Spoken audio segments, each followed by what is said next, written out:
This is John Paul Ryan coming to you from Tokyo, Japan. I want to cover this tweet that Ricky Gervais tweeted out about a week ago now. I've been getting around the net, and the reason is he said one of the most controversial things I think you could possibly say right now, and you guys will know what I'm talking about. So here we go. He says, Afterlife didn't get nominated for an Emmy this year, but this did. Outstanding Live Variety Special, the 77th Annual Golden Globe Awards. That's some consolation, I guess. So thanks, Hollywood. Oh, and stop effing kids. Cheers. So either Ricky was like really pissed or he was really trying to be funny. I'm not sure which one it is, but at this point, it doesn't really matter because he's saying some things that might need to be said. So joking or not, it's irrelevant. He's putting it out there. So let's see what some people had to say about this. And this first person here, I clipped out because they have the same attitude that I have on Ricky. I don't know if you just mean this to be ironic or funny, or if you mean it, but I really do appreciate somebody in Hollywood calling out the others for the sins of their people, because this shit is really happening. So thank you, and by the way, Afterlife deserved an Emmy. Okay, so like I said, at first I was trying to figure him out, but now I'm past the point of caring. It doesn't really matter if he means it, if he doesn't. It's great the things he says, in my opinion.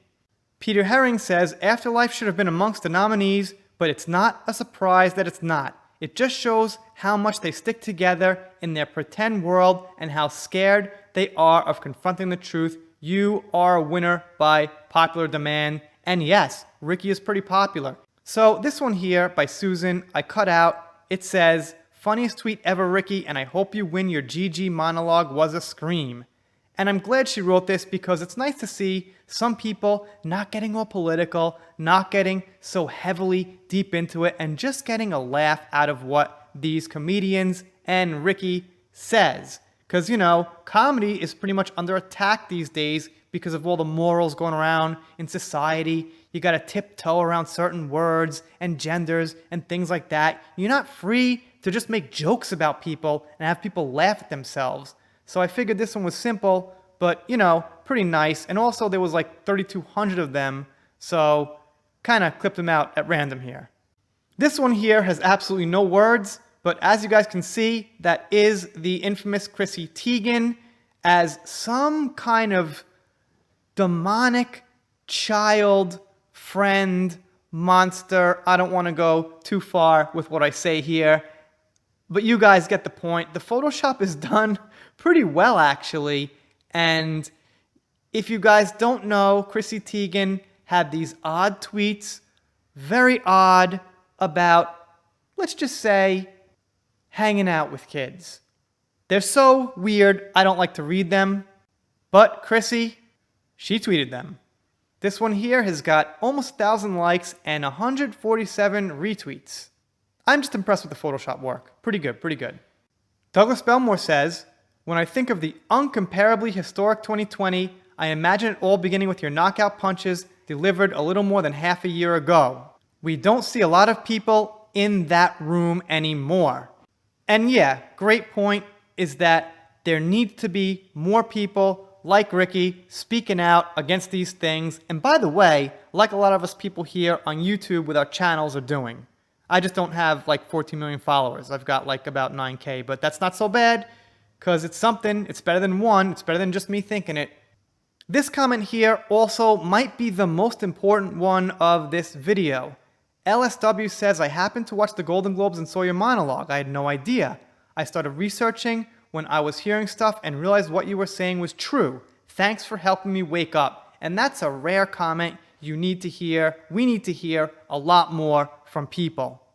And you know, this comment is so important because it's kind of what I think of what I want to do here as far as my content and my message is that I want to catch those people on the fence.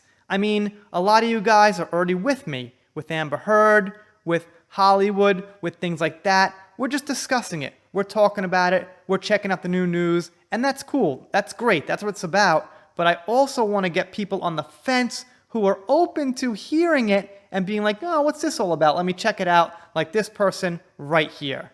And also, that's something hopefully I'm doing about Amber Heard. This channel now has over 200 million views. 200 million, that's a mess up. 2 million, almost 2 million views on Amber Heard's videos alone. So hopefully we hit some people on the fence. In the same way, hopefully Ricky can hit some people on the fence about Hollywood.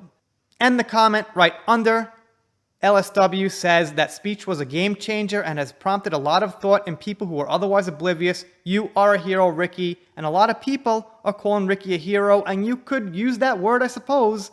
I mean, out of all the people who could be speaking out against the evil things in the world, well, Ricky's one of them, and there are not that many. Anyway, you guys let me know what you think down below. Trying to cover a little Ricky, little Chrissy Teigen, trying to mix up the content a little bit, whatever is of interest.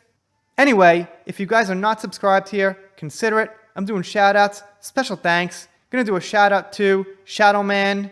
He's a big supporter here, much appreciated. Also shout out to SS.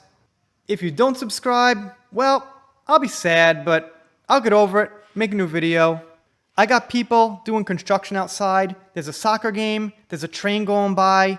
I can't win, but I think I got through the whole thing without any extra sounds. See you next time.